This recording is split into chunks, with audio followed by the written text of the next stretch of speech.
Sa kabila ng iba't ibang sitwasyon at kalagayan ng mundo, ay tuloy-tuloy ang Iglesia ni Cristo sa kanyang pagtatagumpay.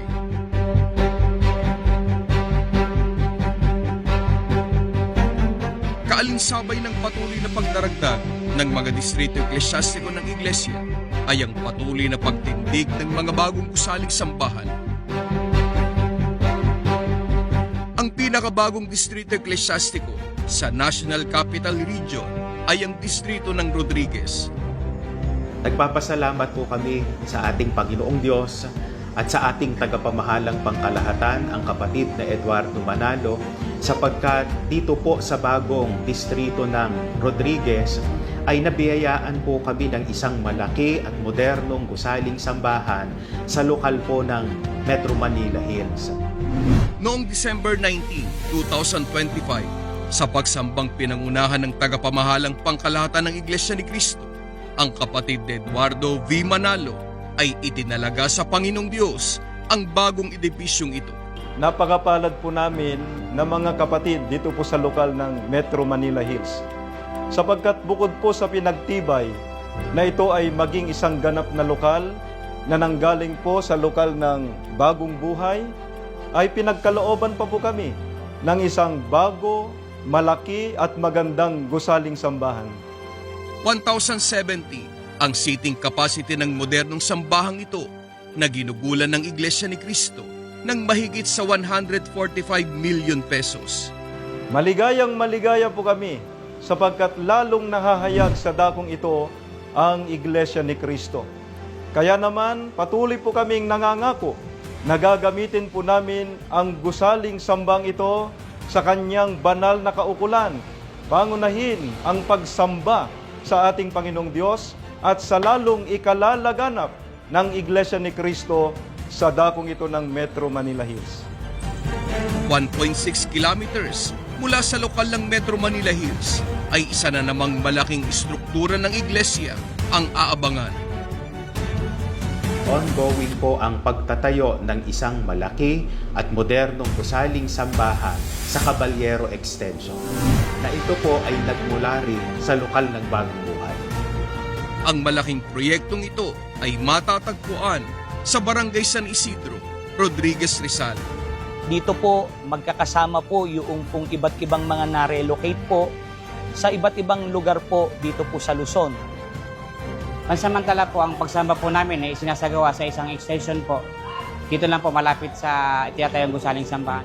Nung kami po kasi ay nagsisimula sa Caballero Extension, may mga pagkakataon po talaga na kapag kami po ay sumasamba, marami pong dumadaan ng mga sasakyan. Naapektuhan po yung pagsamba namin kasi naapektuhan po ng ingay, ng mga tao. Kaya ngayon po na kami ay matatayuan ng mas malaking gusaling sambahan, mas magiging maayos po ang aming mga pagsamba at paglilingkod. Sabik ang mga taga-Caballero Extension nang malaman nila ang magandang balitang ito. Nung malaman po ng mga kapatid na pinasahan po ng namamahala na mapatayan po ng isang maayos, magandang gusaling sambahan, napakaligaya po ng mga kapatid. Agad pong tumugon ng mga kapatid para po makapaglinis po dito po sa bakanting lote nung bago pa po magsimula. Wala pong mga may tungkulin ang pumayag na hindi sila kasangkot. Kasama pong lagi. Agad po naming ikinampanya sa mga nasa kapisanan, sa mga may tungkulin, na tumulong po sa itinatayong kapilya, maging sa pagbabantay, umaga man po o gabi.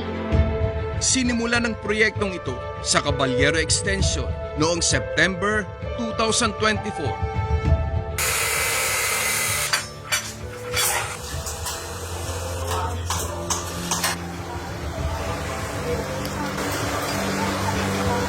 Ang sambahang itong ginagawa dito ay 741 seating capacity.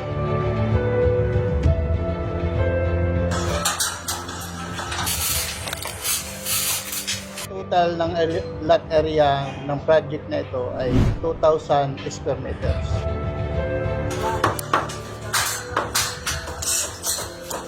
Haba ng loting ito ay 70 meters. Ang gano'n naman po ang lapad? Ang lapad po ng ating lote ay 28.5 meters.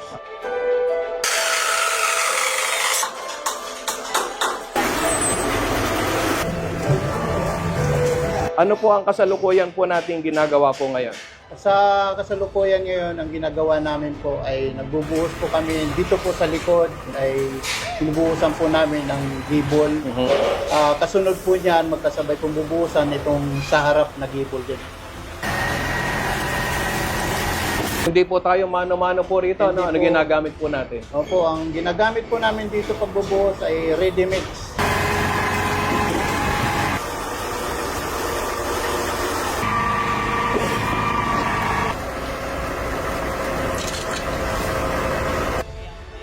Iba yung inspirasyon ang idinulot ng proyektong ito sa mga kaanib sa iglesia sa Caballero Extension.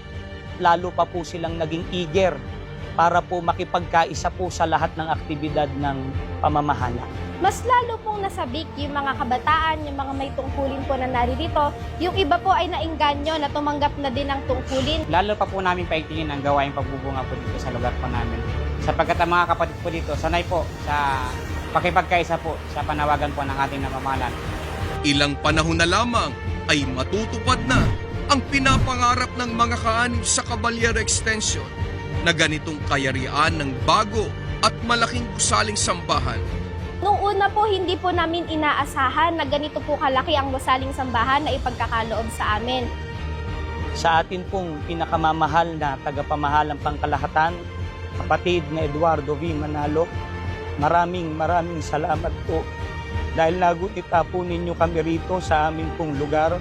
Pinatatayuan po ninyo kami ngayon ng maganda at supisyente pong malaking gusaling sambahan para po sa mga kapatid na lalo pong sabik sa paglilingkod at sa pagsamba po sa ating Panginoong Diyos. Maraming salamat po. Mahal na mahal po namin kayo. Mula po rito sa Rodriguez Rizal, ako po si Richard Don Diego para sa Pundasyon Update.